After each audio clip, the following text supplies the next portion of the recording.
Good morning, everyone. This is Marilyn Jones. I'm the designated federal officer for the North American Numbering Council. It is my great pleasure to welcome you today to the NANC meeting, which is being broadcast online at fcc.gov/live. I hope all in attendance are doing well. Before we get started, I would like to take this opportunity to thank the Commission meeting room staff, the Commission's IT staff, and the Commission interpreters, all the presenters for today's meeting, and CPD's Michelle Slater for their assistance with conducting this meeting. Thank you for your support and patience. We very much appreciate it and could not have done this meeting without you. With that, I'll turn the meeting over to Jennifer McKee, the NANC chair. Okay, good morning, everyone. I don't have a gavel here, so we're going to go with a coffee cup, but there we go. Now the meeting has... thank you very much for joining us. Obviously, we have some firsts on today. All of you for being willing to work with us to do this by conference call / WebEx. It's going to be a trial as we go, so if anyone has any questions, feel free to ask them. This is also the first NANC meeting that's being streamed on the FCC Live webpage, so welcome to any viewers who are watching us online. I hope everyone is doing okay out there, staying safe, staying well in these tough times. Before we begin, we'll have some technical issues, obviously, that we want to go through with how we're going to do things today. As Jeff mentioned, please keep your phone on mute if you're not speaking. If you do need to take another call or do something else, try not to use the hold feature because sometimes those hold things can have music, and then the rest of us will all get to enjoy that while you're gone. So just leave your phone on mute, or if you can also just drop the call and then call back in when you're ready to come back in. For everyone on WebEx, and it looks like I think everyone has already done this, but they've asked that we disable the video feature. That's the little screen button that you have with the camera. It should have a cross through it, and we should not be able to see your beautiful face. That will make things run a little bit smoother. Now, if you have any questions or comments when you're on mute, there are 3 ways to handle that. The first one is the raise hand feature on WebEx. For people who have used it before, there should be a little participant button in the middle of those 7 buttons you have on the screen. If you click on that, you'll see a drop-down list of everybody who's attending the meeting over on the right-hand side, and if you find your name, there's a little hand icon next to it. If you click on that, it will alert Marilyn and Jordan that you have a question and you want to speak, and they will let you know, call on you when it is time you can ask your question or make the comment that you want to make.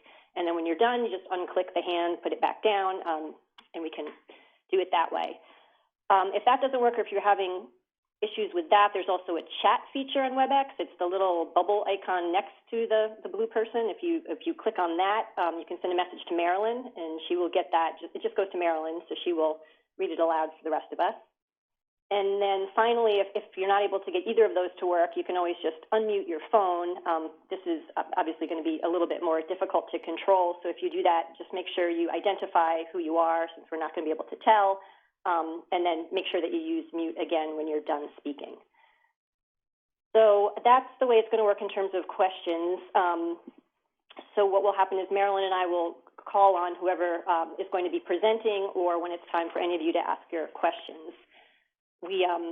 Obviously, we don't want to try to make this any more complicated than we need to, but we do want to make sure that everybody can get their comments done in this format, and we'll do our best to make sure that this works as smoothly as possible. So before we start with the substantive part of the meeting, does anybody have any questions just on the technical aspects of how we're going to do this?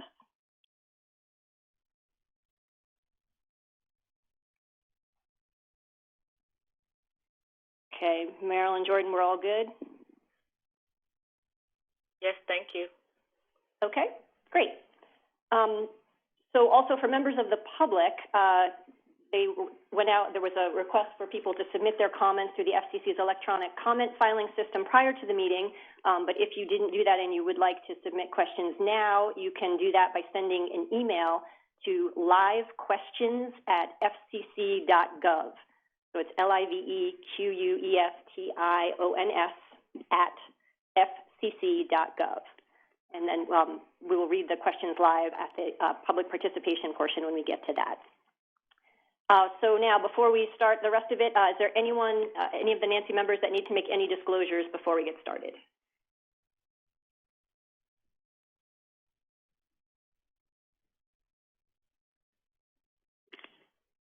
Okay, Marilyn, nothing? Nope, I don't see anything. Okay. Then I'd like to recognize my vice chair, Dr. Bruce Williamson. Do you have any comments or remarks you would like to make before we get started this morning? No, I don't at this time. I do have to step out for deliberations at 10 o'clock, but I'll be back as promptly as I can. Okay, great. Thank you, Bruce.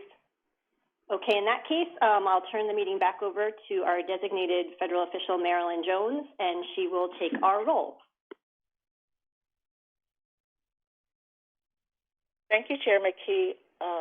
Let's start with the NANC's voting members. 800 response, are you here? Hi, yes, this is Heather. I'm here. Thank you. ACA Connects. Mike Jacobs is here. Hello, everyone. Thank you, Mike. Ad hoc telecommunications users. Susan Gately is here for ad hoc. Thanks. Thank you. Addis. Good morning. This is Jackie Waldma. Thank you, Jackie. AT&T. Olario Fusi is here for AT&T. Thank you. Bandwidth. Greg Rogers is on for bandwidth. Charter Communications.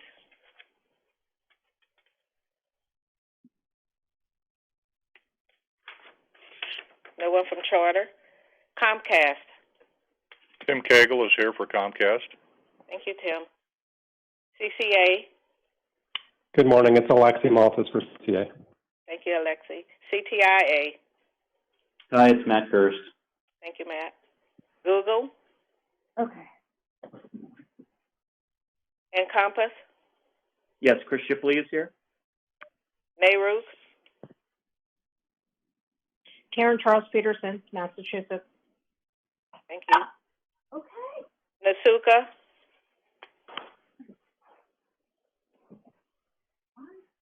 NTCA. Yeah, Brian's here. Thank you, Brian.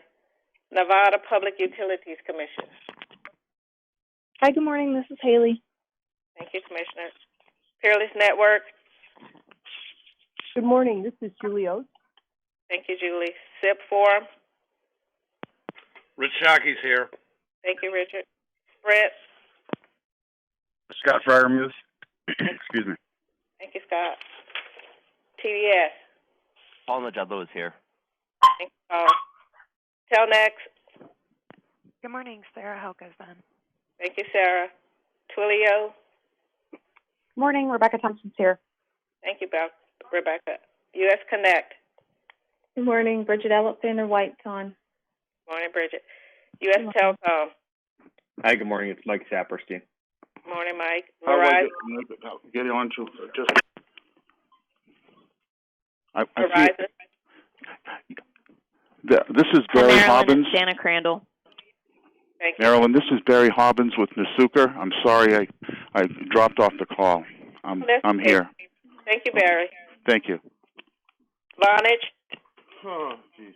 Alan Vasquez representing Vonage here. Morning, Alan. West Telecom.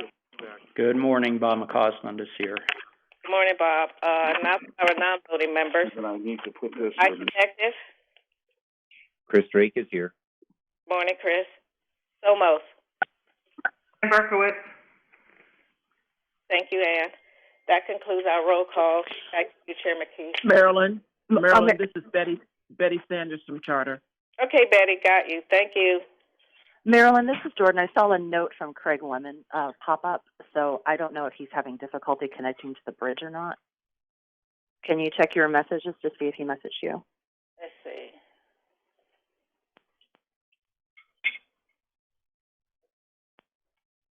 Okay, yes, he's having trouble getting on the bridge, but we'll be following online. Thank you, Craig.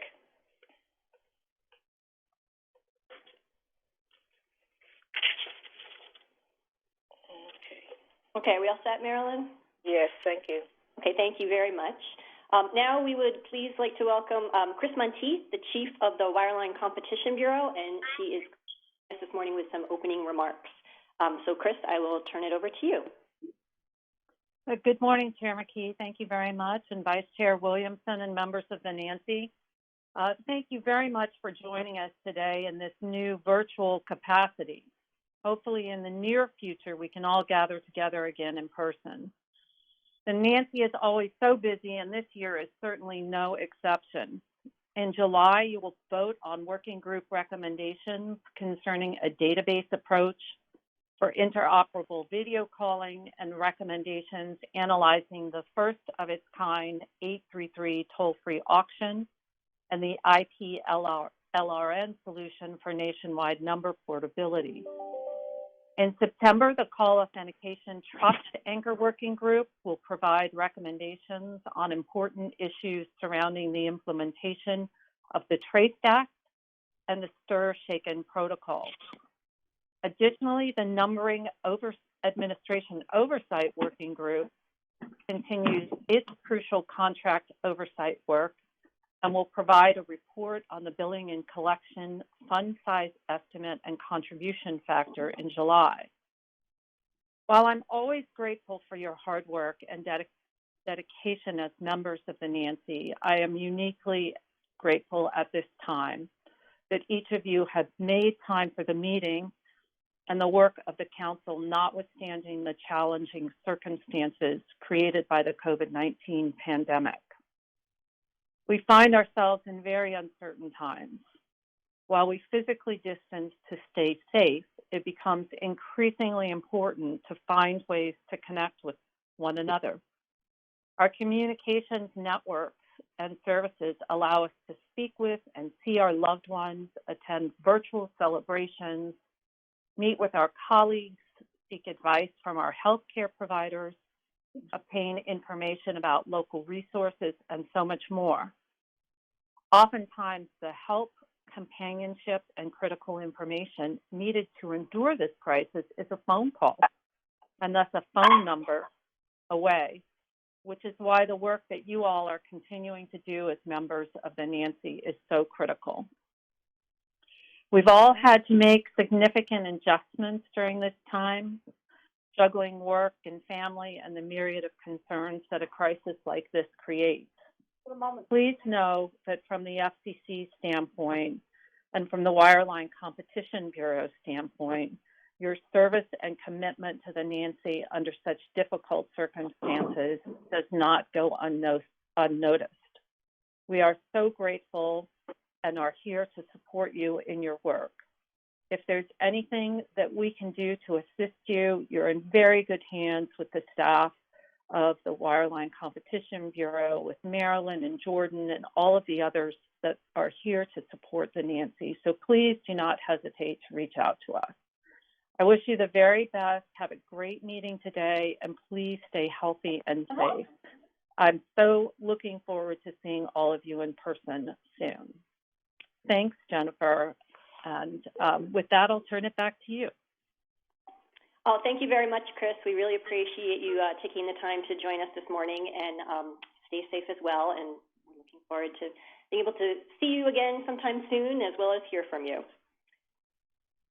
Thank you. You're welcome. Okay, now we'll move on to announcements and recent news. So the first announcement, as I mentioned earlier, we are starting to live stream the NANC meetings for the first time today. So viewers who are watching the live stream today are only going to get copies of our slide deck that you see on your screen. Once we go back to in-person meetings at the Commission meeting room, then viewers of the live stream will be able to see us there in the meeting room as well. And recordings of the meetings are going to be available after the meetings on the FCC's NANC Federal Advisory Committee website. The second announcement, as Marilyn mentioned in the email that she sent out, our phone meeting that was originally scheduled for July 15th is being moved a day earlier. So it will be July 14th. So make sure your calendars are updated with that. And then we have several new additions who have joined the NANC since the last meeting, so I would like to welcome them. We have Alan Vasquez. He's joining the NANC as the primary representative for Vonage. And we have, as alternative representatives, we have Michael Jacobs, who's joining for ACA Connects, and Melissa Blessingame for Twilio. In addition to those three, we also have a number of people who have joined to help us out on the working groups. So we're very happy to have everyone who is helping us out with all of that, and welcome to each one of you. We look very much forward to working with you and appreciate you sharing your expertise with us. If any of you have any questions, please feel free to reach out to me, to my Vice Chair, Bruce Williamson, or to any of the FCC staff with any questions you may have. So next on the agenda, is the approval of the transcript from our February 13th meeting. First of all, I'll ask if anyone had any edits or additions they would like to propose to the draft that Marilyn sent around.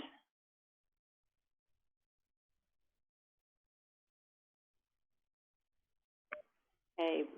Anything, Marilyn? No, I do not see anything. Okay. Hearing none, would anyone like to make a motion to approve the transcript? This is Bob McCausland. I'll make a motion to approve the transcript as presented. Great. Thank you very much, Bob. Appreciate that. Anyone to second the motion? Comcast will second. This is Tim Cagle. Oh, thanks, Tim. Okay. With that second, we'll submit the transcript for a vote. All in favor, please say aye. Aye. Aye. Aye. Okay. Aye. Nays to the transcript?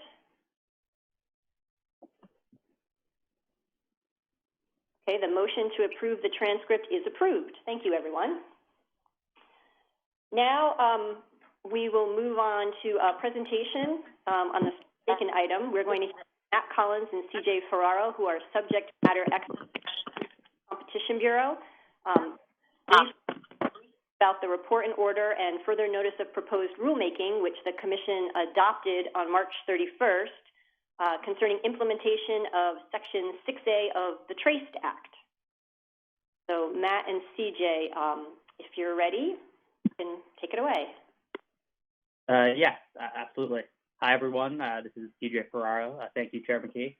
It's great to present to the NANC once again.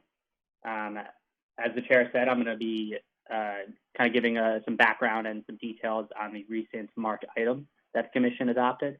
I know in the past you've heard from me and others about what STI-GA is and how it works.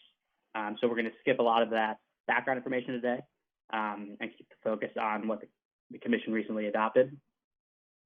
For the slides, I've kept them, I've erred on including more text than may be usual, hopefully to make it easier to follow along. But my contact information is at the end, and absolutely would love to answer any questions you have. So now on to the first slide.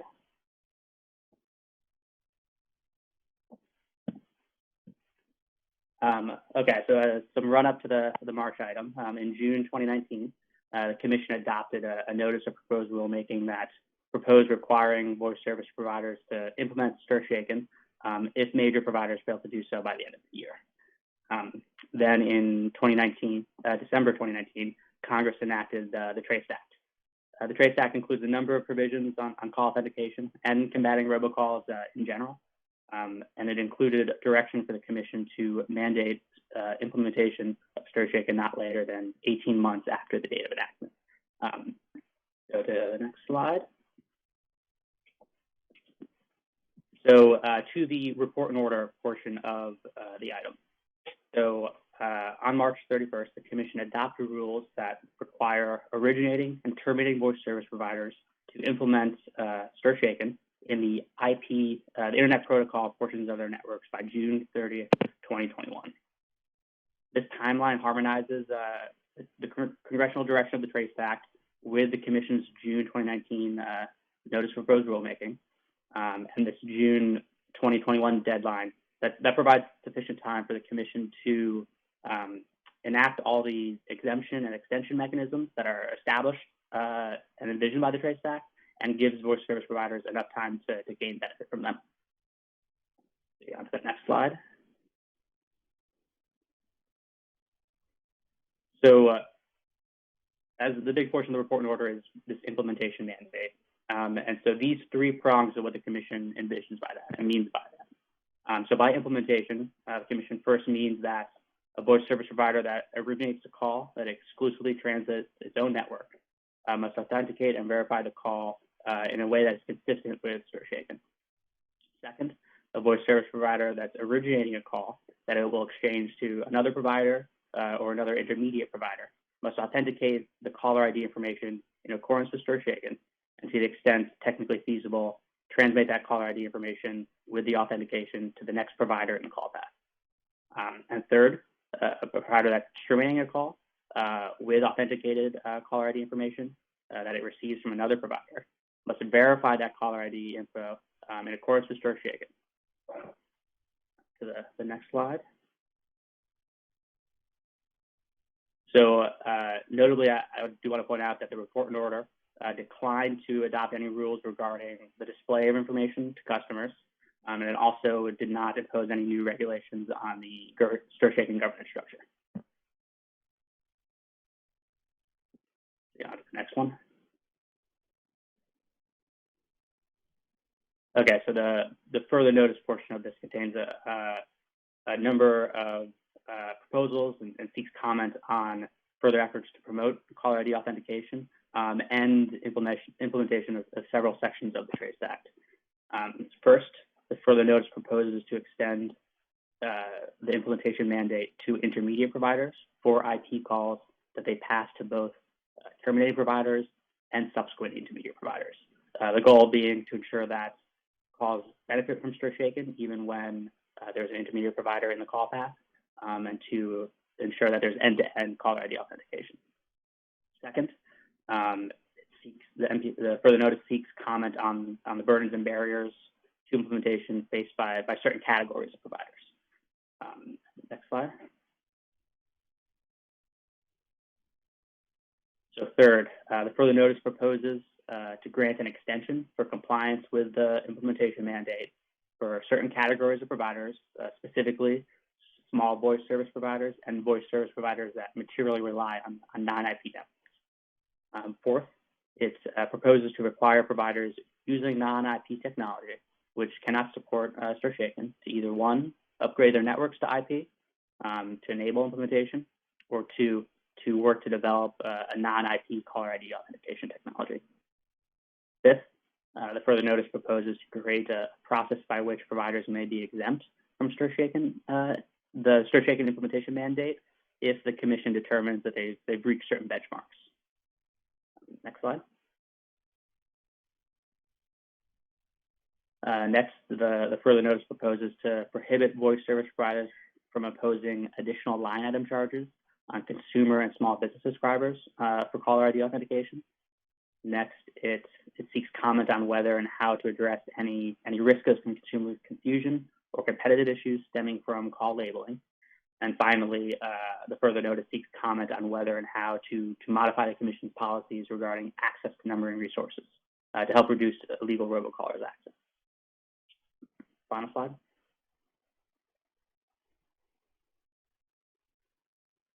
So the comment and reply comment deadlines are May 15th and May 29th, respectively. Those dates were picked in order to comply with the statutory timeline of the TRACE Act. And my contact information is below. Absolutely welcome to answer any questions. The contact information included in the item itself is for my colleague, Mesa Sheffa, but either one of us is available.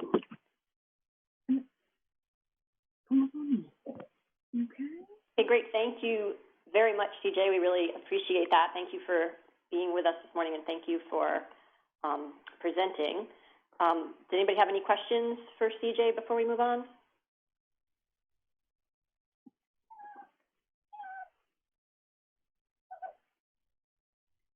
I hear you, Beanie. Sorry, Marilyn, was that a question? No, I don't see any raised hands. Okay, great. Thanks, CJ. Thank you very much. So next, we are going to get an update from Brent Struthers, the director of the STI-GA. Brent, can go ahead. Great, thank you. Can you all hear me? Yep, we can hear you. All right, great. And I want to thank the FCC for opening up the meeting to dogs and cats alike. One of the All hazards. All right, can we go to the first slide? I'm going to update you on my favorite subject today. Well, my favorite subject is Major League Baseball, so there's nothing going on there. So we're going to talk about my second favorite subject, which is the shaken ecosystem. Just give you a quick update on what's going on. We've now got 58 service providers that have entered the registration process. Again, large, medium, small entities represented in that number. Of those 58, although the slide's a little off because I did it last week and I've got a little bit of updated numbers from this morning. We've now got 23, not 22, service providers approved, and another 12 are in the final testing stage before approval. The remainder of those service providers are still working to provide various documentation, the OCN, proof of OCN, proof of 499A. That's what they need to do before they can enter the testing stages. I'm sorry, I'm having difficulties with the dog. It's kind of funny.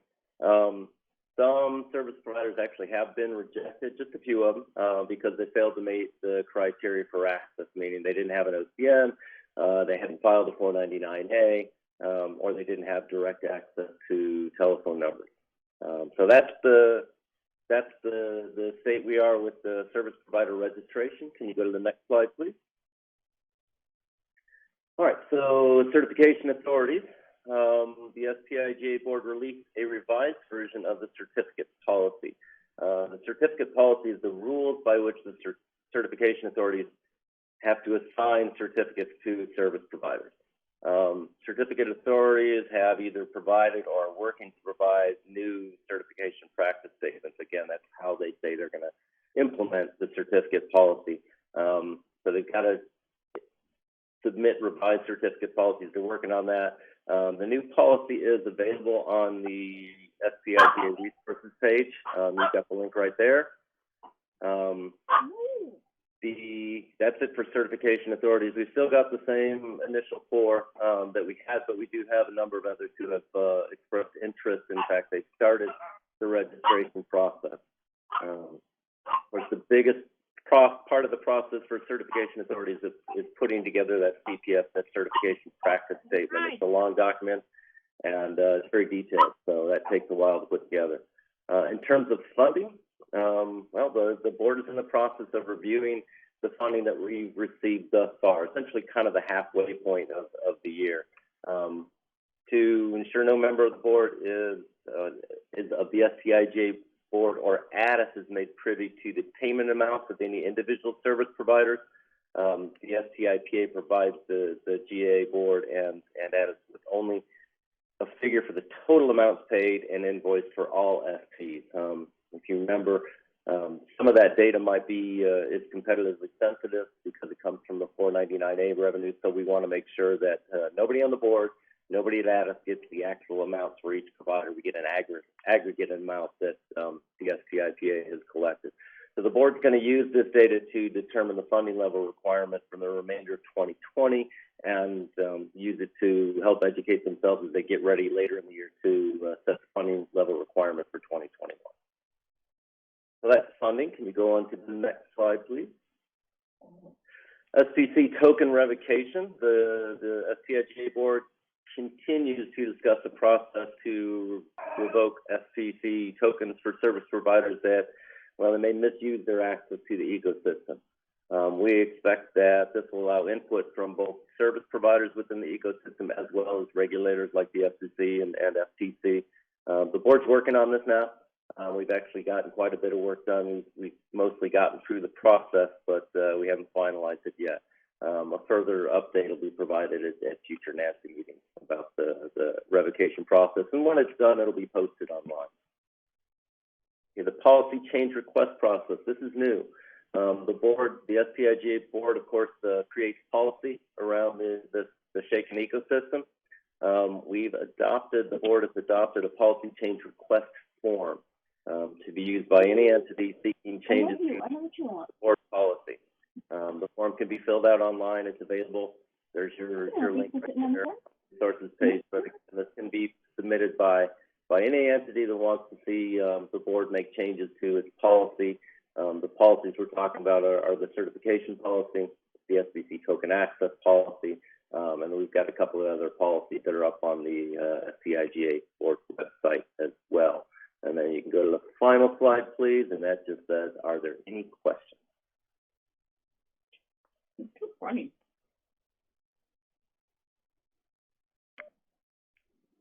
I don't see any hands raised. Are there any questions? Brent, this is Bob McCausland. Have there been any operational issues that have created difficulties of any sort? I don't believe there's been any operational issues. We're still looking to smooth out the registration process as quickly as possible as we go through it. I think I said the last NANC meeting, we're trying to make sure we get give providers the smoothest path through the process possible, and we're still learning from that, and we're still trying to kind of perfect the process. So we may have some changes yet coming to it. That's about the only thing I can think of if there's been any issues. It's been, some providers still not quite familiar with how to go through the registration and the testing process. Thank you.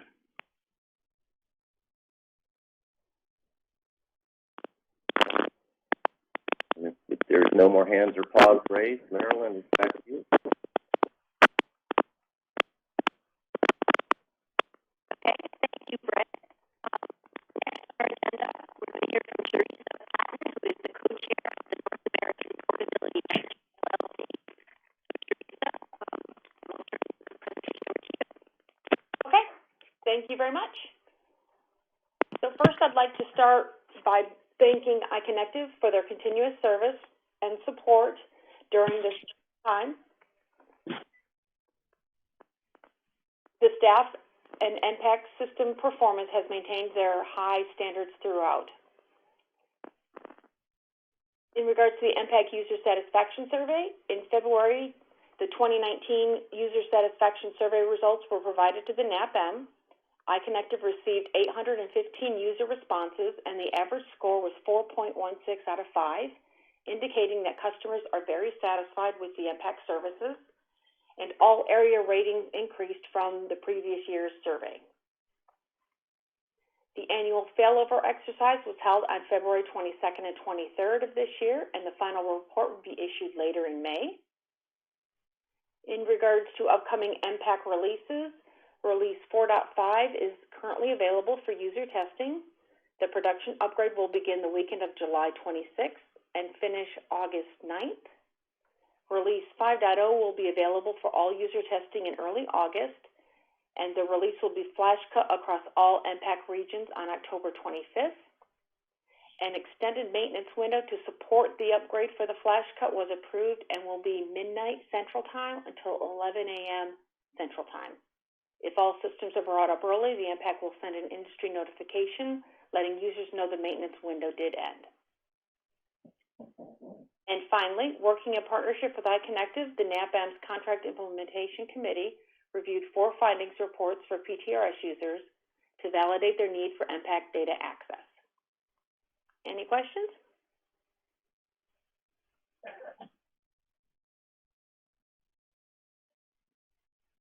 Thank you.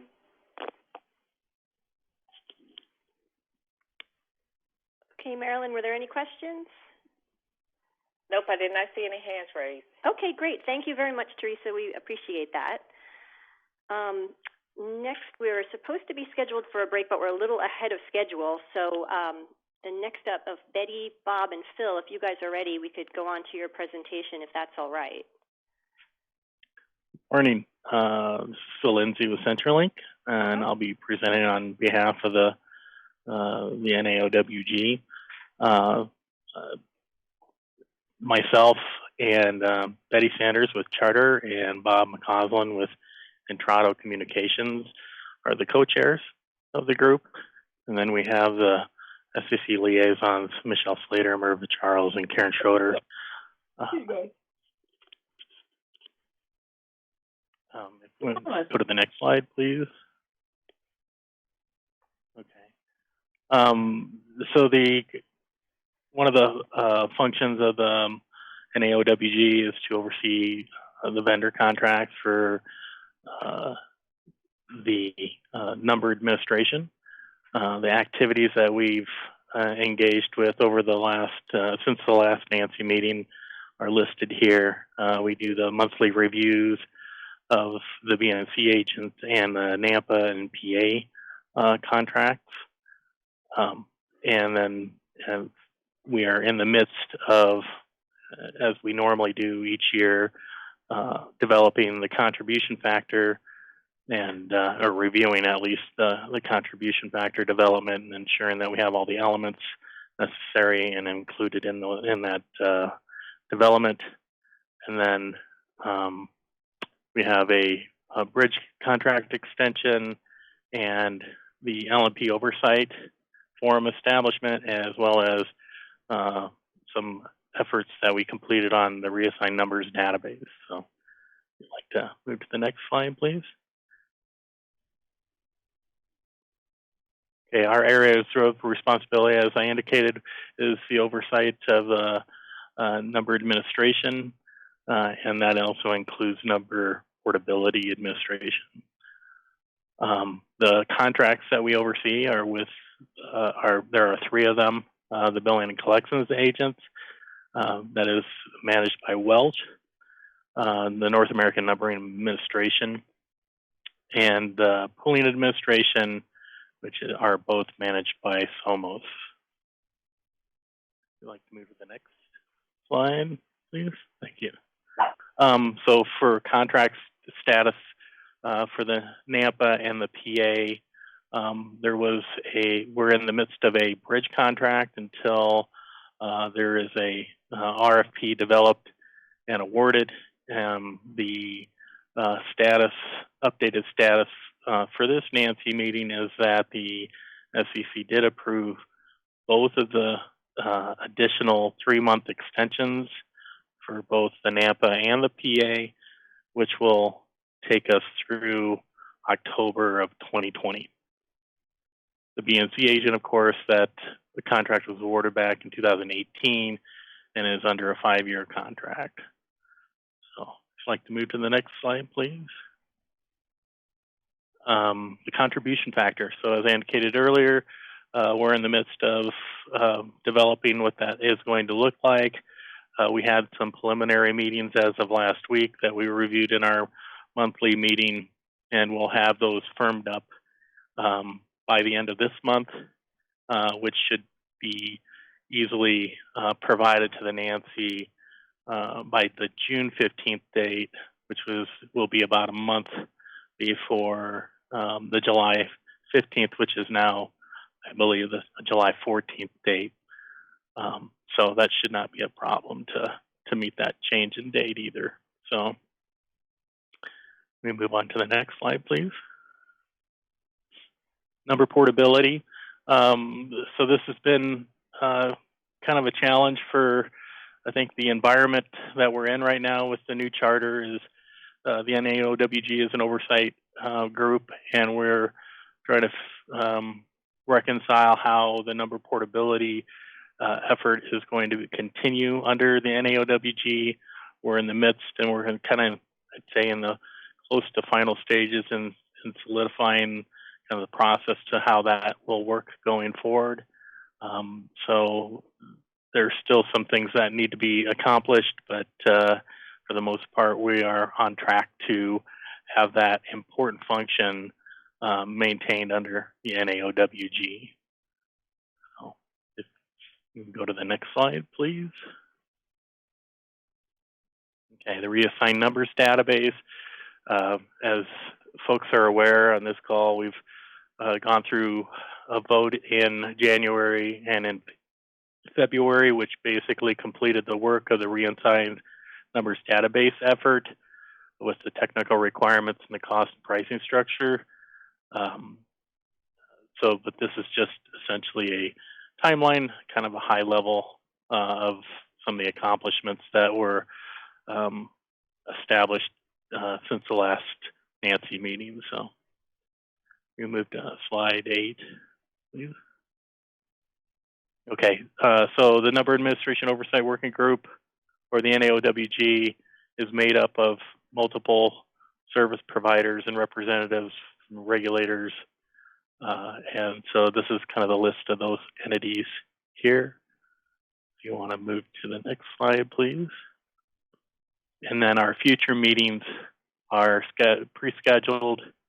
They're not necessarily set in stone. There is some flexibility there, but this is how we've got them scheduled out throughout the remainder of the year. And then if anybody has any need to contact anybody, we have our contact information below. So, and then I think that's the last slide there. And this is Bob McCausland. As a newer member in terms of contract oversight, I wanted to convey confidence in the process. I appreciate Phil's careful leadership of the area. I do desire going forward to see us pay a little bit more attention to some auditing, and there's an outstanding question from one of the previous discussions that we had about traditional audits, how often they occur, where the focuses are placed, and that kind of thing. I don't have any concerns, just to make clear on the record. I just desire to see a little bit more about the traditional audits that have taken place and determine with the team when appropriate audits should happen going forward. Thanks. And just as a response to that, as part of the metrics that we have established in the process of reviewing the billing and collections agent, there are several audits that do take place, and we do have those scheduled out and scheduled to read out on each of those audits as they come due throughout the year. So those are actual elements of the evaluation of the BNC agent. So that should be there in the process. And in addition, I would like to just kind of, because of the situation we're all in with COVID-19, wanted to,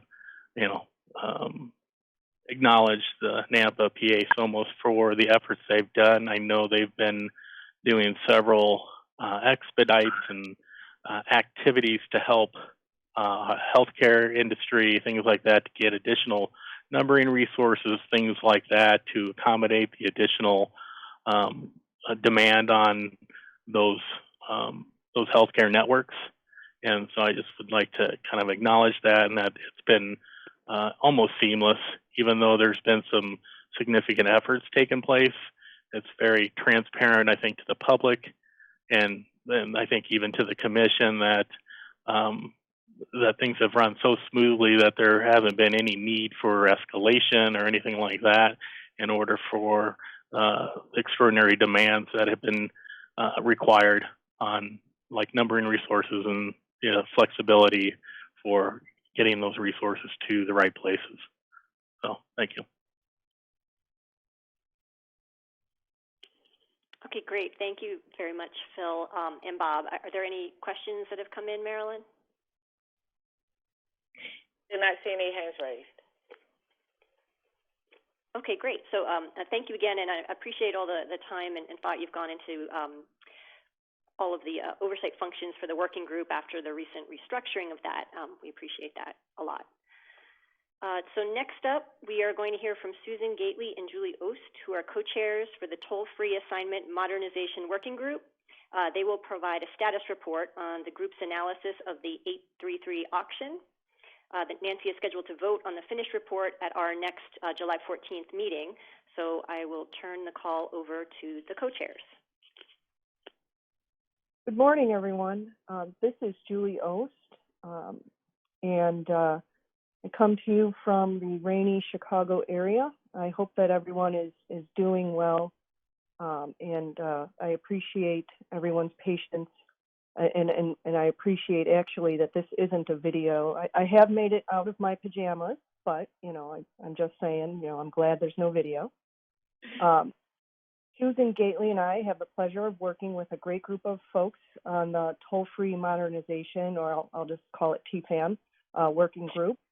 The TFAM group's charge focuses on the A33 auction held on December 17th last year. As you may recall, that auction was a single round sealed bid victory auction where the amount paid by the winning bidder was determined by the second highest bid. The commission directed the Wireline Competition Bureau to issue a report outlining the outcomes of the auction and the lessons learned. So what the TFAM group is developing is a report that endeavors to provide the perspective of participants in the 833 auction and potential future auction participants for use in the Bureau's report. And I say endeavors to because our group in our report is heavily dependent on information provided by participants and those that may have registered but ultimately did not participate, not to mention considering what may have been missed outside of that, those groups of folks that didn't participate for unknown reasons. So what we did as a group in early March, we, with the tremendous help of Jordan Mason and the FCC OGC, developed an open-ended question to all registrants and rest boards seeking any feedback that they wanted to give. And we attached the charge letter so they had a little bit of direction. But that's where the bulk of our information is going to come from. Of course, we can evaluate by researching some of these topics, but we really wanted to hear from those folks that had the most knowledge, and those are the folks that went through the registration process and ultimately bid or didn't bid, and why didn't you bid, things like that. And then sometime after we issued that feedback question, the FCC also issued a request for comments, and we're taking those comments into consideration. So that was a really tricky part of the evaluation so far. And I want to particularly thank OGC for all of their help in developing a question, and the folks at Somos and iConnective for posting those reminders to look for those questions. That was helpful in eliciting the comments that we got. So the TFAM group now is, we broke into two smaller subgroups to address the evaluation questions, and we're making good progress on that with the goal of delivering the full report so we can have a chance with the full NANC by the end of May, early June, so we have some time to discuss it. Again, I'd like to thank the members of our group. We have really good participation and cooperation. It's a tough task to get the feedback from the participants, but I believe we're working very well together, and we'll have a nice report for the Wireline Competition Bureau to use in their report to the commission. That's what I had. Susan, did I miss anything that you may want to speak to? No, I think you got it all, Julie. Thanks. Thank you. Does anyone have any questions?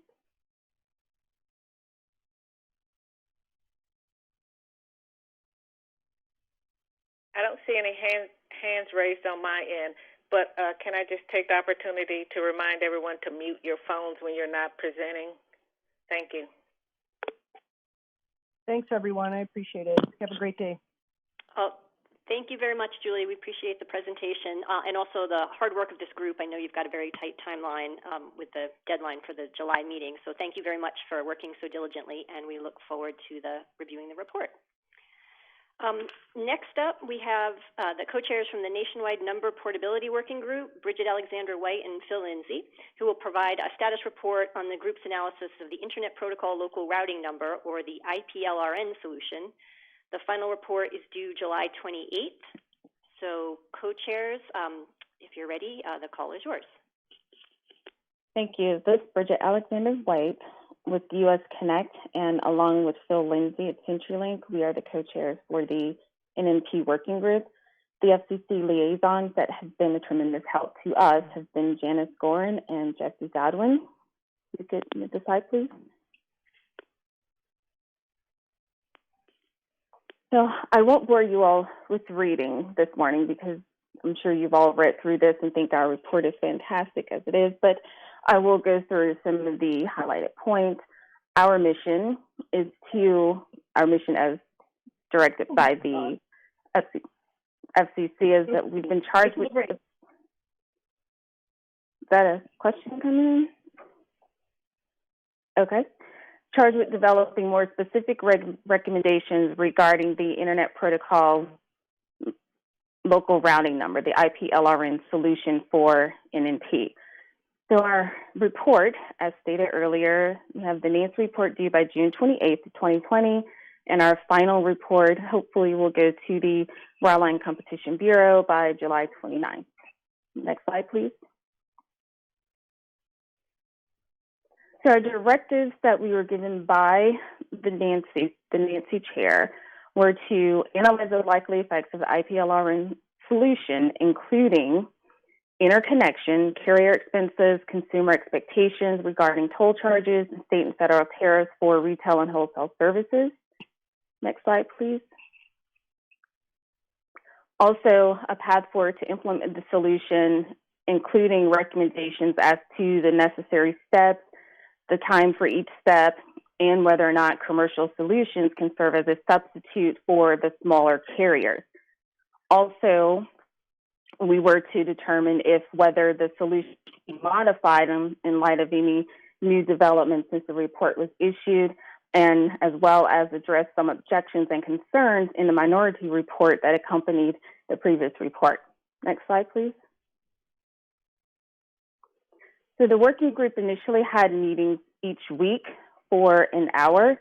As of April 16th, our time frame changed to an hour and a half to make sure we have time to review the contributions and meet our deadlines. As of today, we continue to work on the questions that were posed to us in the charge letter, and we appear to be on track to have our report completed by the requested due date. Next slide, please. So I provided a timeline for y'all so you'll have an idea of how we're working through the report and the contributions and some expectations on finalizing the report and having it ready for the full NANC review and hopefully, again, forwarding it to the Wireline Competition Bureau. Next slide, please. So the next steps, we'll continue working on the contributions that are received on our hour and a half weekly calls. The next one will be this Thursday. We have more edits going to be made to the document throughout the next week leading up to our deadline, and our final report will be sent to the NANC by June 28th. And again, Wireline by July 29th. Next slide, please. The next few slides are the working group members. As I mentioned, co-chairs are Phil Lindsay and I. Our FCC liaisons are Jesse and Janet. And then the next slide lists the full membership of the NANC NNP working group. And I believe that may be our last slide. Yes, thank you. So any questions? Okay, thank you all for your time. Great, thank you very much, Bridget.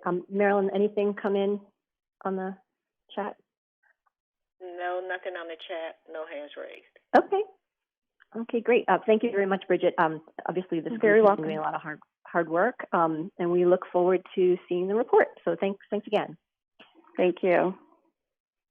Okay, next up, we have the Interoperable Video Calling Working Group. The co-chairs, David Bahar and Chris Wendt, will present a status report on the group's analysis of the database approach as a framework for implementing interoperable video calling. And Nancy will vote on the final report on July 28th, and I will turn the call over to the co-chairs.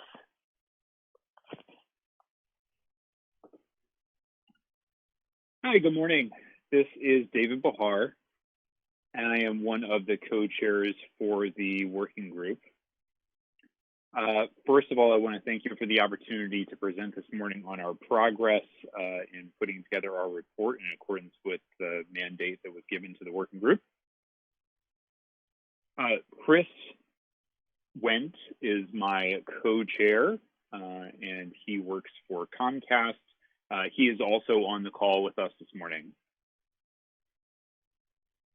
I'm going to go ahead and move to the next slide.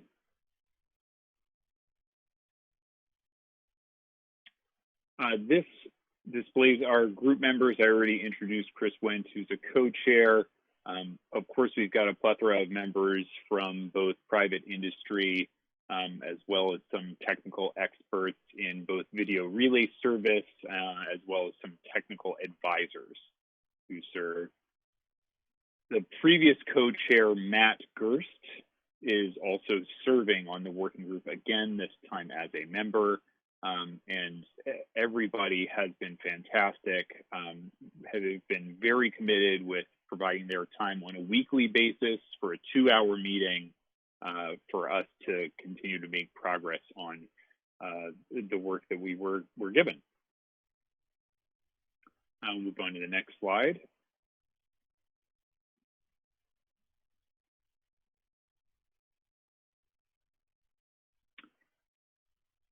This is, in fact, the second term of this working group. The first term of the working group resulted in a report in response to the FCC's mandate to us to determine the best way forward with achieving interoperable video calling and what that type of environment would look like using 10-digit telephone numbers. We recommended in that report 2 possible approaches. The FCC identified one of those 2 options for us to further explore, and that is the database approach of the 2 options we presented in our first report.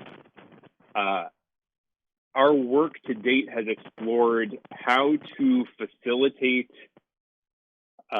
provision of interoperable telephone number or 10-digit number-based video calling, which would allow for increased use of video calling for both hearing individuals and those who have hearing or speech disabilities who historically have been using different, otherwise incompatible equipment and services. The working group, as I've already described, a little bit of our membership is diverse. Array of stakeholders involving technical policy experts and folks with regulatory background who have been vital for us to continue to refine and develop recommendations to achieve that goal. I'll go ahead to the next slide. And for this slide, I'm going to turn it over to Chris. He is going to talk us through this one. Good morning, everybody. This is Chris Wentz. In terms of what we were charged to accomplish in our working group, we, as David said, we were recommended to provide a report on 2 major topics. The first being the database approach and how that would be accomplished, as well as answering how persons with disabilities can connect to the public safety answering point telecommunicators. For the first directive, there was a few details that we needed to go through. So should we be using existing or establish a new database? As David mentioned, we're focusing on the new database. I'll go into more detail in the next slide about that. We wanted to make sure that any database that's selected would be, secure, have the performance necessary to accomplish what we will need to accomplish to do end-to-end voice and video calls. And then the third topic was how the database should be funded. Of course, that's an important topic, and we needed to answer that question. And then we'll provide some details about the PSAP telecommunications. I'll go to the next slide. So specific to the database progress, our last session of the IVC, we did talk through using existing databases and new databases. The conclusion of that was pointed towards using newer databases, but we did, again, talk about using existing NPAC and TRS directories. It's we conclude here, or we're moving towards the conclusion that they're less ideal for IVC use. Part of the problem is the folks that will use this won't be necessarily the same folks that already use NPAC and TRS and also pay for those databases. So we have sort of a overlap of traditional telephone participants as well as new potential users of the IVC database. So we needed to solve that. And we thought the best solution there was for a new database. In terms of the new database, we proposed a new distributed database. This comes from some work that have been done in IETF and other places to talk about a decentralized database. It's been discussed for many years related to other technologies related to telephony and other things, and it made sense here. It's both an economic advantage as well as performance advantage and security advantage, and we're trying to take advantages of some of the existing frameworks that can help secure these databases as well.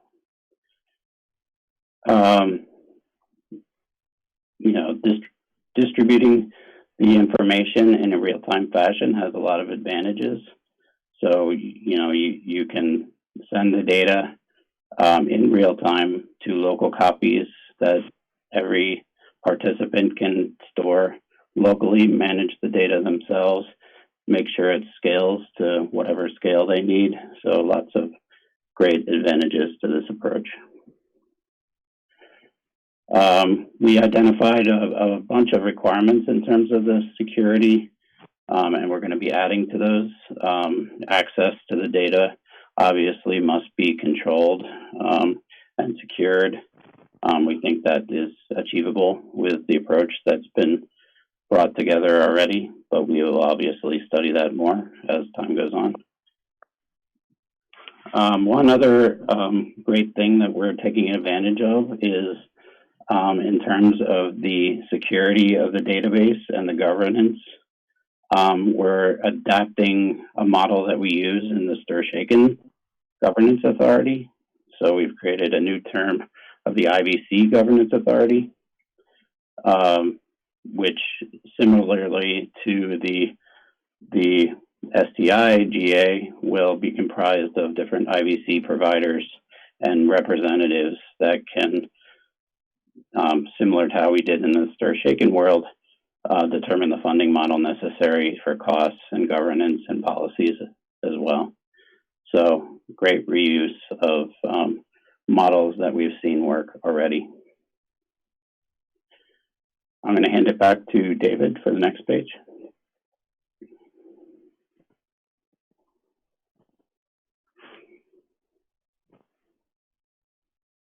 Great. Our next slide, which is slide 6.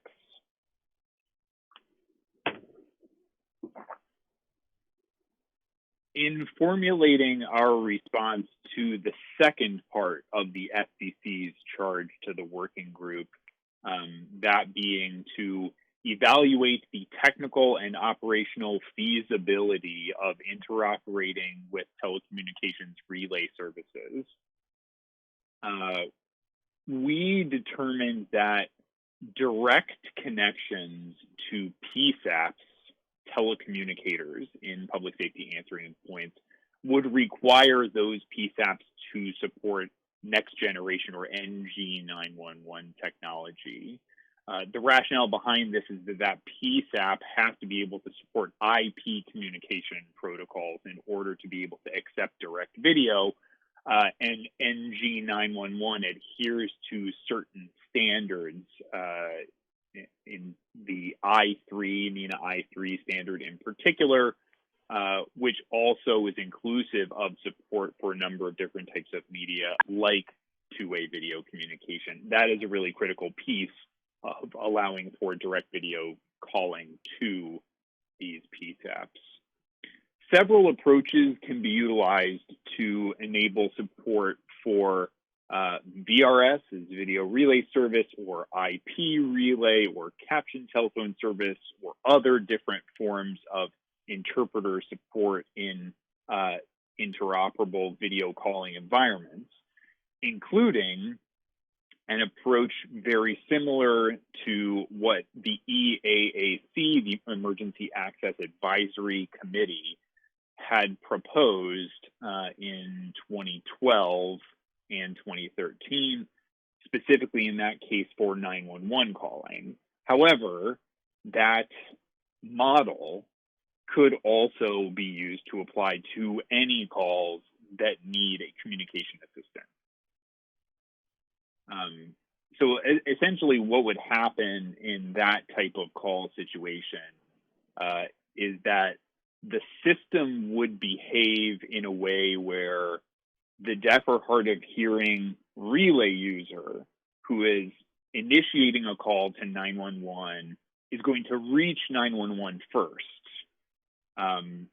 And so then would be under the 911's call handling rules, like for recording of calls and any issues with interoperability of video, what have you, and then an interpreter will be pulled into that call after the connection is made. That is the type of model that we are working along.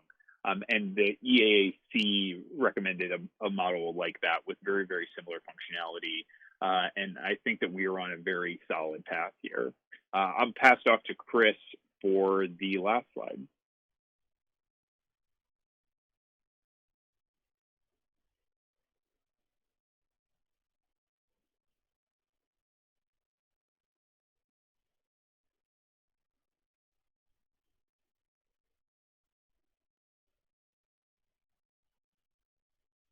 Chris, we're not hearing you. I'm sorry, I was on mute. Thank you, David.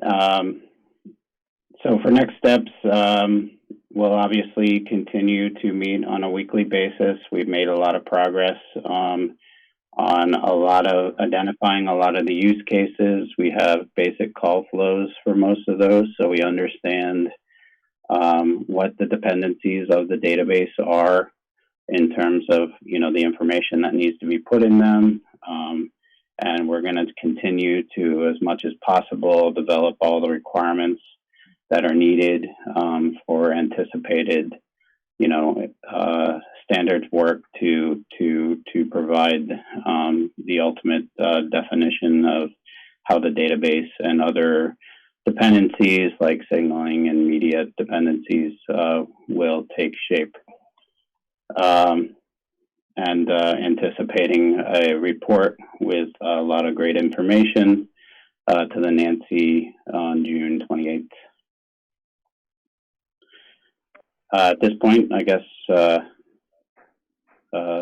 can take any questions or for myself or David. Marilyn, I have a question. Chris Drake.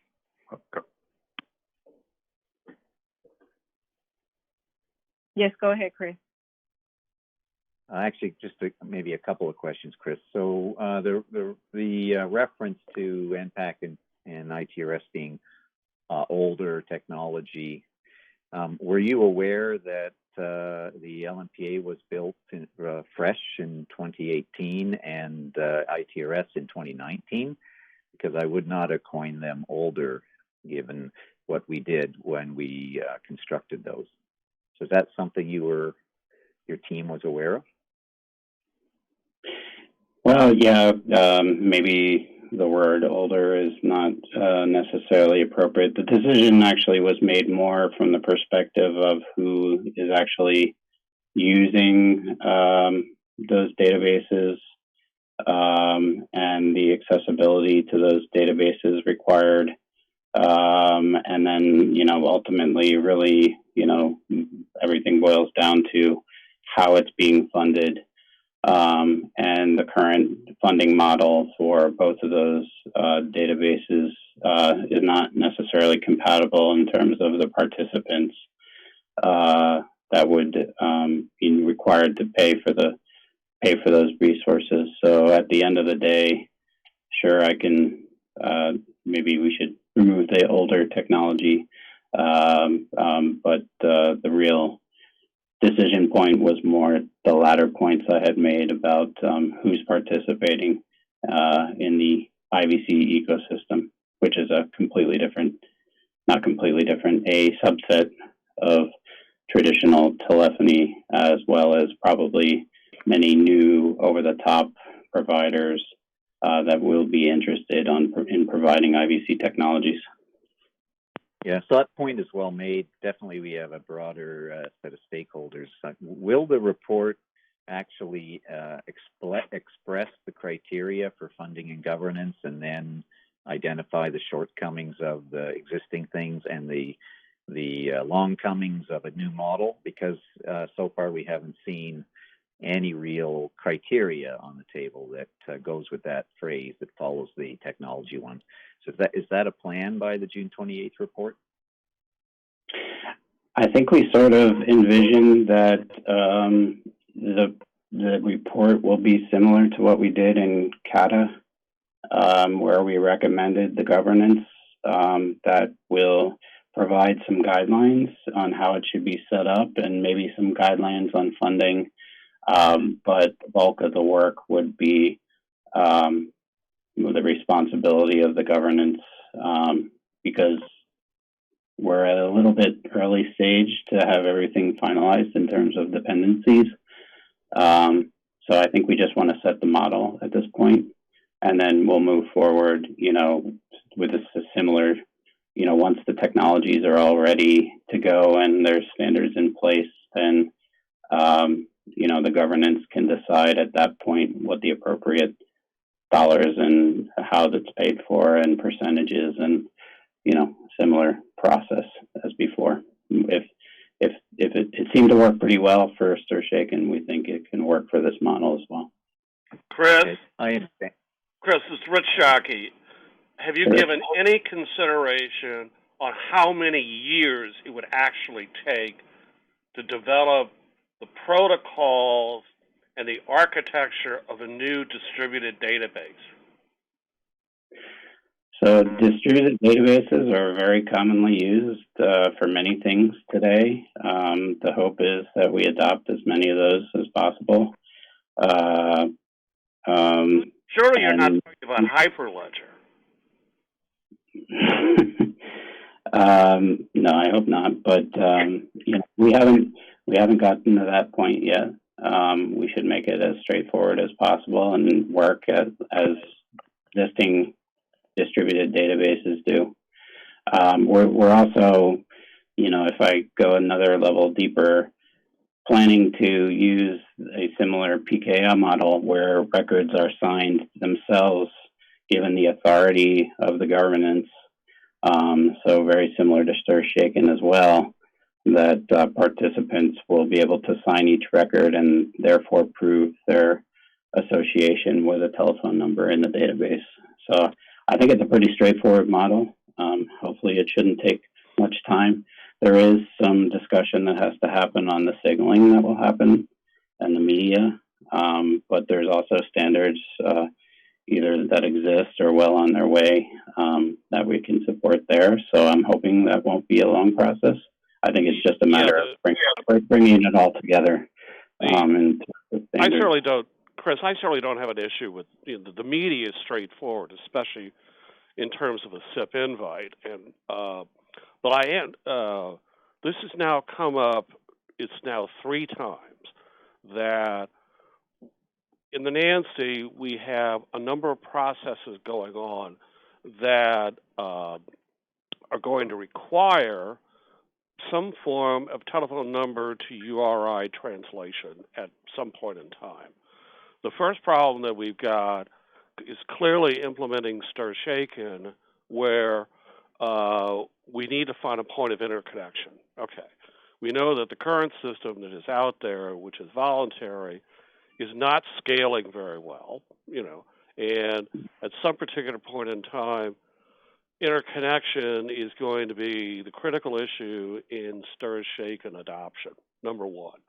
Number two, the we're continuing to have discussions in the National Number Portability Working Group about the relevance of IPLRNs in general, but that national number portability in and of itself may be dependent upon TN to URI translations. And now you've got the video relay service, obviously, considering as well. The question is, from the industry's perspective, in terms of cost-benefit analysis, is can we realistically have three separate structures for TN to URI databases on a forward operational basis? I mean, I'm not sure that the industry can financially support such options. Well, I think there's a lot of advantages to the video side of things.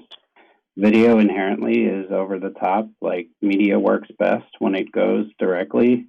So the current interconnection model probably won't work, and we should probably try explicitly not make that work, just because of how video media and is done today. Well, it's still a TN to URI translation, is my point. Whether or not it actually has, the telephony model of interconnection versus point-to-point connection. I mean, I understand that. Right. But it's multiple. My concern is marching down a road where you have three separate industry databases for these kinds of functions. But we made the STI-GA model work economically, right? So we're going to want to follow the same path here, where it's industry supported, it's supported by the individuals. There's incentive to make it as simple as possible. And I believe that's possible with, whether it's a new database or not. It's not a matter of the number of databases. It's a matter of how you're using them and how they're being paid for and how they're being maintained. Well, yeah, Chris, look, I don't disagree with you. There's two issues here. One is governance, and the other is the databases themselves. And given what we've done in STI-GA, it is clearly beginning to loom out there. And if you're tracking the ex parte filings here, it's becoming self-evident that the TN to URI translation on the core voice service is going to require something different than what we've got right now. And we've all been involved in the interconnection problem for decades, one way or the other. But just to implement the Trace Act may require some other kinds of intervention by the Commission. Well, I mean, that's for STI-GA. I think for IVC, we want to keep it as simple as possible. We want to make sure it's economical, and we want to make sure we can implement it as soon as possible. So I think what we're proposing is very straightforward. It is a TN to URI model. I mean, you can't get away from that, obviously. Right. You need to know who the provider is that's sending the call. But I think if you start from the basis of how a lot of the over-the-top video providers are doing it today, that's much more, that's a lot simpler than our current interconnection models that we use in the telephone network. All right. Chris, just coming back to our discussion there. So I appreciate all the things you're trying to accomplish. At a conceptual level, iConnective is certainly happy to support the referral and help clarify how we stand up to your conceptual criteria for technology, funding, and governance, so that you have a complete report for the NANC when it's due. So please feel free to make avail of that from us. Sure. Thank you, Chris. Chair McKee, I have a couple of raised hands. David Casson for Telnex has his hand raised, and also Bob McLaughlin has his hand raised. And now also David was David Case from Telnex here. Thanks, Marilyn. First, I'd like to thank the group for its work. It sounds like the two primary issues for not using an existing database like the NPAC, where technology and then cost, or more specifically governance, as it relates to that cost, and who will sort of be able to participate and who's paying for it. With regard to the technology question, has the group evaluated whether it would be technically feasible to either reuse an existing field or add a new field to the NPAC to support a TN to SIP URI mapping? David, this is Rich Shockey. The fields are already there. Yeah, we discussed that. We discussed that many times, both in the first session and to some extent in the second session. And for many reasons beyond, just whether there's a available field or not. And to be honest, it was probably more the economic side than the technical side. We decided not to go there. Will that be elaborated upon in the report? Yeah, I believe, we will have some details there for sure. Although to some extent, it was in our previous report as well. Okay. We'll look forward to seeing that part of it. And I guess for me, it's just difficult to understand how a new database could be a more economical approach than adding a single field or using an existing field in the NPAC. Has the group worked with iConnective or NAMPM to evaluate how much that sort of modification would cost, so that it can justify the burden of building a new database and creating a new governance authority? Well, let me make it clear. It's not necessarily just the point cost. It's, who is funding that database currently, and who is involved with that. And then the question is, if you're not playing in the telephone world and you are playing in the IVC world or vice versa, that is the main issue.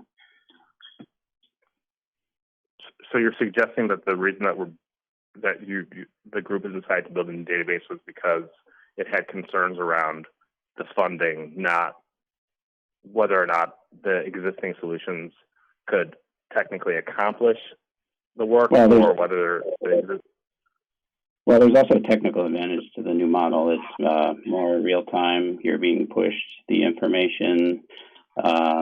It's got a great security model. So there's a lot of advantages, technical advantages to the new approach as well.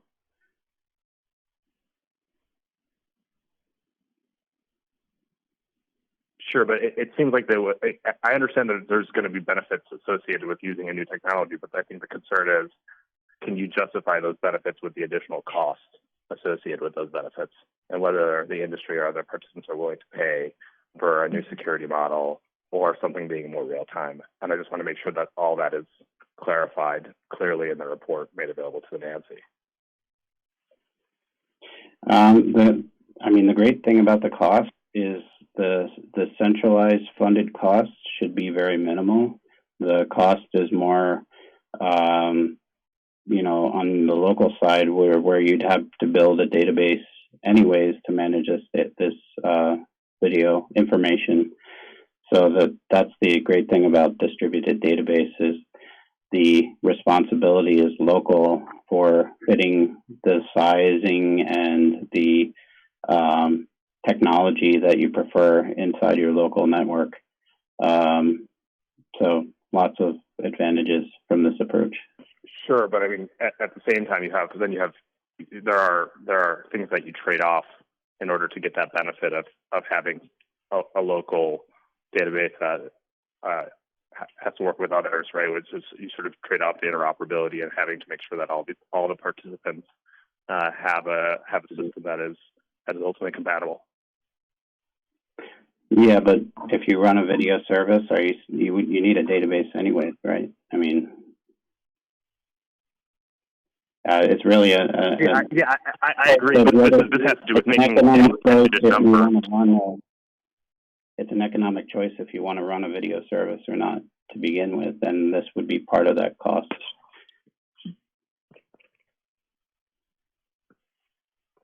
I understand. I just want to make sure that this stuff's covered in the report, because it from my perspective, we're sort of going down a path that is going to be ultimately be more costly and take more time to implement.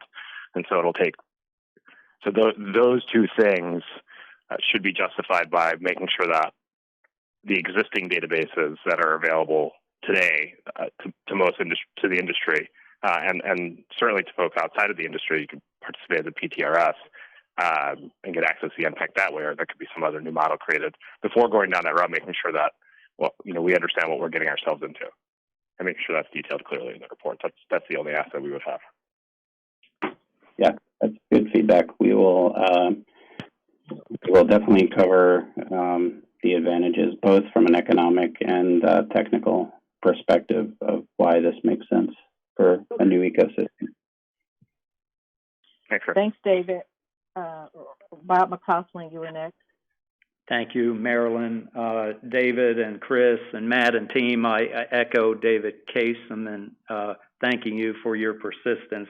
I have a couple of quick questions.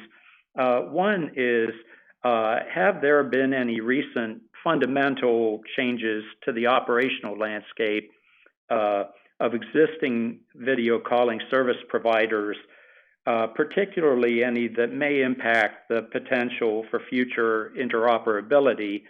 And then related to that, have there been any commercial solutions like API-type solutions proposed or revealed, even if just between two of the existing video calling services providers? And really the questions that I ask are not just directed to you. I'm really asking an open question for the entire team on the call. Sure. Let me take a stab, and if others want to respond, they can. It's a great question, because I think it's sort of a subtle thing if you're not involved in, the details of video calling industry. As probably most of you have at least heard, WebRTC and related technologies have been a main part in most of the video calling services out there today. WebRTC works in how it does its connection establishment and media, sending of media in a particular way that sort of requires it to be over the top and not being sent through interconnection points and other things like that, or at least it runs most efficiently that way, so that it has the best possible chance of getting you the best video quality experience as possible. So I think that will have an impact on reuse of existing technologies that exist in the telephone and VoIP world, and there will have to be some adaptation that's made there. So that is something we have definitely talked about a lot, and we hope to incorporate some of those recommendations into our report as well on why that impacts things. But I think that sort of goes to the fact that this is a little bit of a greenfield deployment in the first place, and we should be thinking about being progressive here rather than trying to fit into an older model that may impact user quality, user experience. We definitely don't want to do that. This is Rich Shockey, but most of the interoperable video calling that's used in VRS, it's using SIP today, and will probably continue to use SIP for the indefinite future one way or the other. And there's an awful lot of even the over-the-top services that alternate between SIP interoperability. You can connect to Zoom, for instance, via SIP, and some of the other video calling services right now. So WebRTC is certainly out there, but the principal protocol methodology is SIP itself. Well, I'm not saying that WebRTC and SIP are not compatible, so that's one point. But I do think we need to make sure that, you know, we're not setting our sights to, like, you know, if for the existing over-the-top solutions, they may or may not be using SIP. There's always a way to gateway to SIP. So I think that should be taken into consideration. But I think we do want, to the extent possible, you know, all video providers to be able to play in this world. And we're not talking about just point-to-point calls here. We're talking about multi-party calls and all the things that are happening in that world. There's still innovations going on how, you know, video bridges work and other things like that. So, like, we want to make sure we accommodate those things so that we're not locked into a technology that can't be evolutionary, and make sure that we're providing good calling experiences. Thanks, all. Matt, do you still have a question or a comment? Yeah, I just wanted to sort of echo what Chris was saying in responding to some of the discussion and questions, which I think are all raised very good, you know, from Rich and David and everyone raising very good questions and input. I think the challenge we have here is something that we've, as a working group, tried to sort of not address and focus only on the questions that were being asked by the FCC staff. And I think that these recommendations are directly responsive to that, which is to look at the last report that was adopted and you know, looked at the concept of creating a new database, and then, you know, what is sort of the most equitable way of creating that database, recognizing that the databases that exist today that have been referenced exist as sort of a function of services that are clearly within the FCC's jurisdiction, namely, you know, the relationship of telecommunication services and interconnection and telephone numbering services. The relationship to video calling is something that the group hasn't addressed from that perspective. I think it's not something that the Commission has asked us to address. So I do want to make that clear, that I think what is driving a lot of the goal, you know, the approach that Chris is talking about is, you know, what is the most equitable means of creating this new capability without necessarily stepping into some of those other issues that haven't been answered and probably require pretty thorough discussion and debate. And I also think some of the points, you know, David and Rich, that you're making are excellent points, but might be things that the last working group suggested should be addressed in sort of in technical bodies and standards bodies and things like that, rather than in a advisory group type setting. So again, not dismissing the points being made, just maybe there are other venues outside of this North American Numbering Council sub-working group where some of those issues could be discussed. Can I just address this, and then I'm sure Marilyn wants us to move on, which is, you're quite correct. This is going to have to be addressed separately.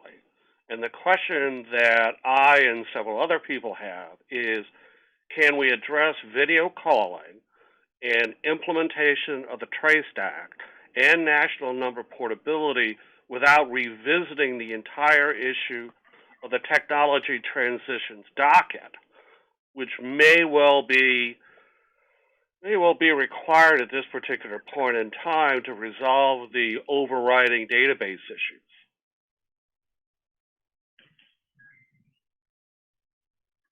This is Matt, and yeah, my point is that's a good question, but not necessarily the one that the HCC asked. It's not. It's above our pay grade. I agree. And Matt, David from Television, I guess my question is, from reading the report, it would appear that the group has tasked itself with developing a new technology, which I don't really understand how that is more appropriate for this forum than some of the questions that we posed. And this is Matt. Again, I don't think a new technology would be done in a separate working group. that was run by Addis or something along those lines, and this group would be focused on sort of the policy impact and understanding the costs and benefits. Or at least that's how I read the charge letter. Yeah, and I think that that's what the working group is working towards, and maybe Chris and David could inform us if they have a different vision for it. But I think the goal of this working group report is more to describe these, this particular concept of a distributed database approach rather than actually coming up with the technical specifications for it. I mean, I think there's been a lot of discussion in the working group about use cases and, how you bring different iterations of video calling, and David mentioned some of those in terms of bringing in communications assistance and other types of scenarios. And I think that's about the level that this report will be seen as, not necessarily as a complete answer on it from a technical perspective, but David and Chris can help guide the group on that point. Sure. I mean, this is Chris. I agree. Our last report was all about, should we take it, we called it the platform approach, but it was basically, the approach that we've taken already with the database and the, signaling, or should we look for a new approach? And the conclusion of the last IBC was to focus on the new approach. So this session is all about what does that new approach look like and how is it paid for, in addition to the PSAP dependency and things like that. So that's what we're mainly focused on. We are providing color commentary around, specific call cases so that we make sure we cover all the requirements that the database would need, which at this point is very small, which is also a good sign to keep it simple. So that's what we're focused on.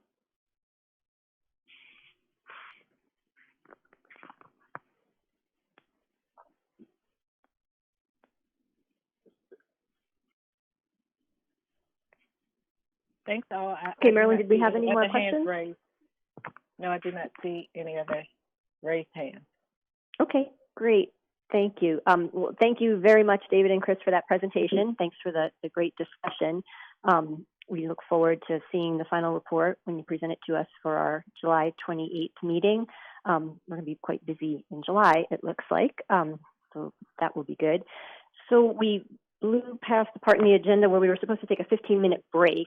So I would suggest that we do that now.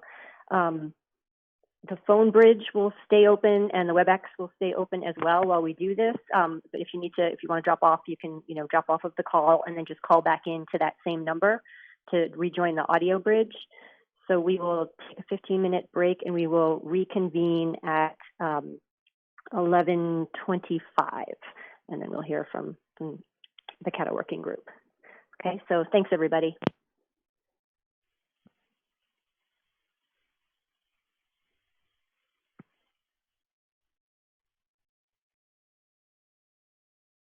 Okay, great. And do we have Jackie and Beth on the call? Hi, from the CATA working group? Yes. Hi. Okay. Yep, we can hear you. All right, then we'll resume. Welcome back, everyone, from your break, and we will get back to hearing the working group status reports and updates. And up next, we have the Call Authentication Trust Anchor Working Group with co-chairs Jackie Wolgemuth and Beth Chorzay, and they will provide us a status update on their group's work. They received their charge from the Bureau on February 27th, and they will be presenting a final report to the NANC in September 2020. So co-chairs, please go ahead. Okay, thank you, Jennifer. And this is Beth Chorzay from Comcast. I'm presenting on behalf of Jackie and myself. So you can head right to the second slide. So first, we'd like to thank the Bureau and the Commission for the opportunity to work on these important questions. And I'd also like to thank the team, which is made up of an incredibly dedicated and talented group of individuals. And I've had the good fortune to work with this group on the first CATA working group and now on this working group as well, and would also like to thank our FCC liaisons, Anik and CJ. So I'll just take a few minutes to run through the three substantive slides we have here. This slide includes our working group charge, and we've been asked to recommend best practices for implementing effective call authentication frameworks. There were 6 questions, part of our charge. Which aspects of a subscriber's identity should or must a provider collect to enable it to accurately verify the identity of a caller? And then 2, what guidelines or standards should providers use when assigning the 3 different attestation levels, stir shaken, A, B, and C? How should best practices vary depending upon the type of subscriber, such as between large enterprises, individuals, and small businesses? When should providers consider using third-party vetting services? Should there be unique industry-wide best practices for knowing the identity of subscribers located abroad? And are there other best practices voice providers can implement to ensure calling party is accurately identified? So we've spent a good amount of time on question 1 because we think it's foundational, and specifically we've been spending quite a bit of time on defining the terms subscriber and provider. We think some of that terminology is important for our ability to answer some of the other questions. So we've been trying to go sort of serially through these questions and relying sort of on what comes beforehand. We can move on to the next slide. So here's just some logistics for the working group. We held our kickoff meeting on Friday, March 13th, kind of inauspicious date. And the working group has met 4 times. We've met twice in March and twice in April. And as a result of the resources for everybody being sort of strained due to COVID-19, we revised our original working group schedule and moved to an every other week meeting schedule. We just lengthened up the time for each of the meetings. We're meeting on those Fridays from 1 to 3 p.m. And this sort of gives people a little more time to develop contributions for the next working group meeting. We've developed a work plan with milestones to help us manage our timeline and progress. And during each meeting, we're asking folks who have submitted contributions to present those, and then we have discussion, and action items are then assigned for the next meeting. So if you can move on to the next slide. So as I mentioned before, we've spent some quality time on question 1, and a subgroup has tackled the definitions and some other aspects of Know Your Customer. We also have volunteers to work on questions 2 and 4. And again, we've determined that some of the questions need to be worked serially and really have dependencies on some of the earlier questions. We had a substantive contribution on question 1, which engendered a lot of really good discussion amongst the working group. And also wanted to let folks know that we have volunteers for technical writing and edits. Chris Wendt has volunteered to be our technical writer, and Zach Rogala from Montana PSC to be our editor. And we continue to work toward the August 14th date, which is the date to have our report to the full NANC. We can just move on to 5. I think this is really just getting into the membership of our working group. As I've noted, we really have a lot of very talented, knowledgeable folks on our working group, and these are all the companies that have representation on the working group. And I think we can just move on to the final slide, which is just the contact information for Jackie and myself. So I know that was pretty fast, but if there are any questions, Jackie and I are happy to take questions.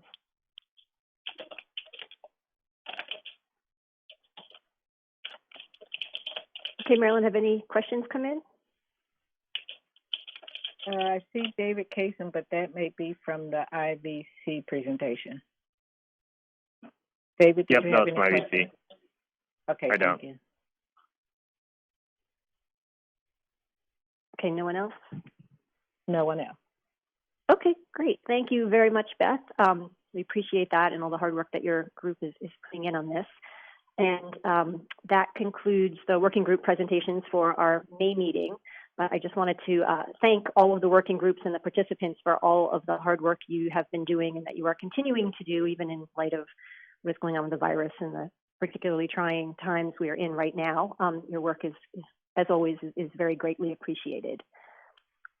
So next we have public participation, which is slightly different for this meeting.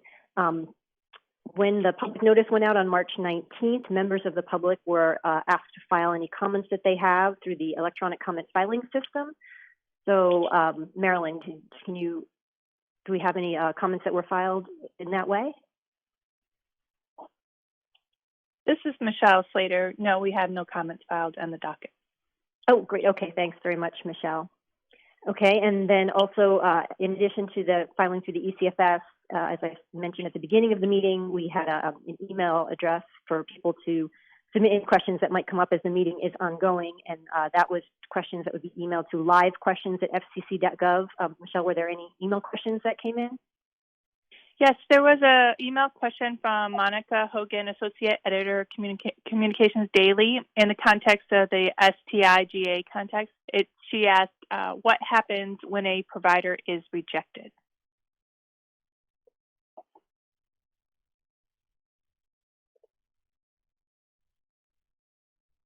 Is Brent still on the call? Yeah.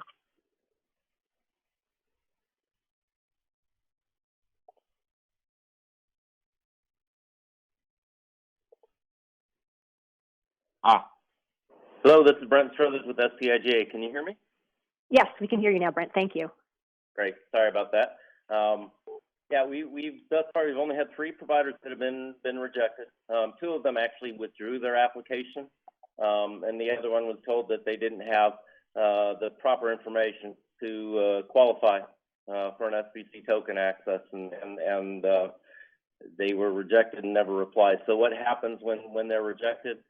They're basically just told they're rejected, and the service provider is on their own to provide go and get the OCN, or make sure they have evidence that they filed a 499A, and have evidence that they have direct access to phone numbers from the NAPA and pooling administrator. If they can't provide that proof, then they're going to be rejected. But once they're rejected, they can come back and re-register at any time when they actually meet the requirements.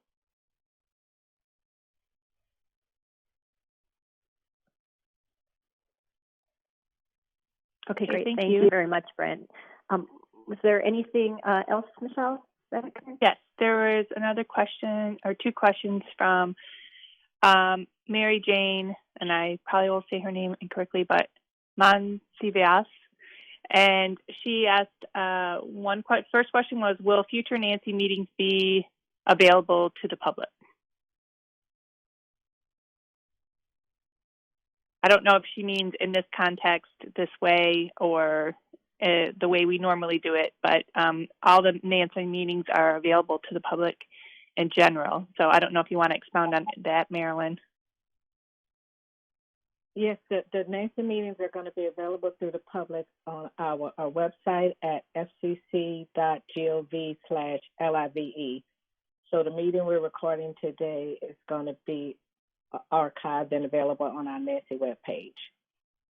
So the public can participate in that manner and by filing comments through the docket and through the email. Okay. And then the second question was, how can the public participate in user acceptance testing or other aspects to facilitate implementation? She wrote, thank you for providing transparent public access to the NANC meeting this morning. It's been very informative and has provided insight into the project status, current status, policy process, current ops, contracts, and audit, and tech. It is exciting. It's an exciting project that will deliver huge public, government, and industry win. And then she follows up with comment regarding multiple databases and concern regarding ability to govern and subsequently maintain quality communications. In a modular plug-and-play model that provides interoperability, databases can easily connect through common interfaces. Crosswalking/mapping databases, standardizing connection standardization, and applying security protocols allow databases to connect. Similar implementations by private and government entities are common. For example, Y2K, CMS, HIPAA process, style standardization, and more recent federal database connection examples. Thanks again to all who participated. Excellent work. So I guess the question was, how can the public participate in user acceptance testing or other aspects to facilitate implementation?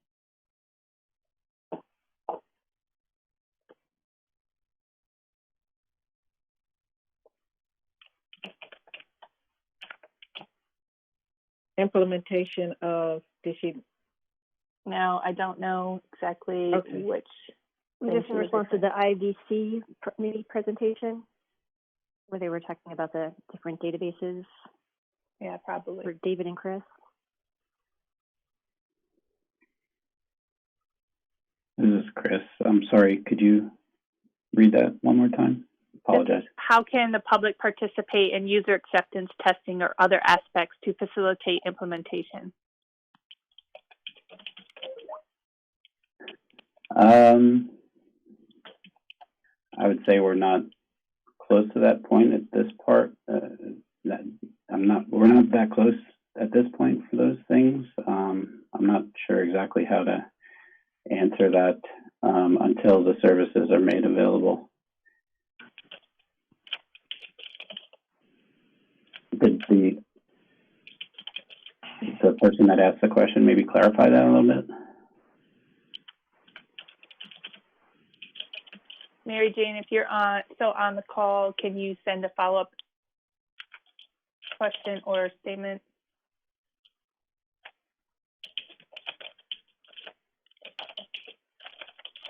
If not, we can follow up after the fact as well. Sure.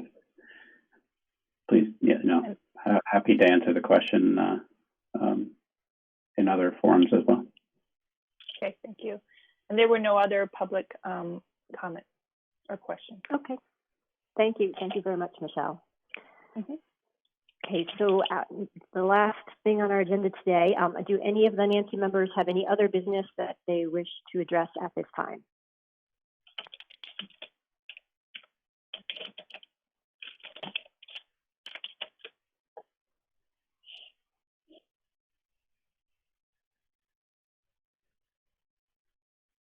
Marilyn, do you see any hands raised? No hands raised.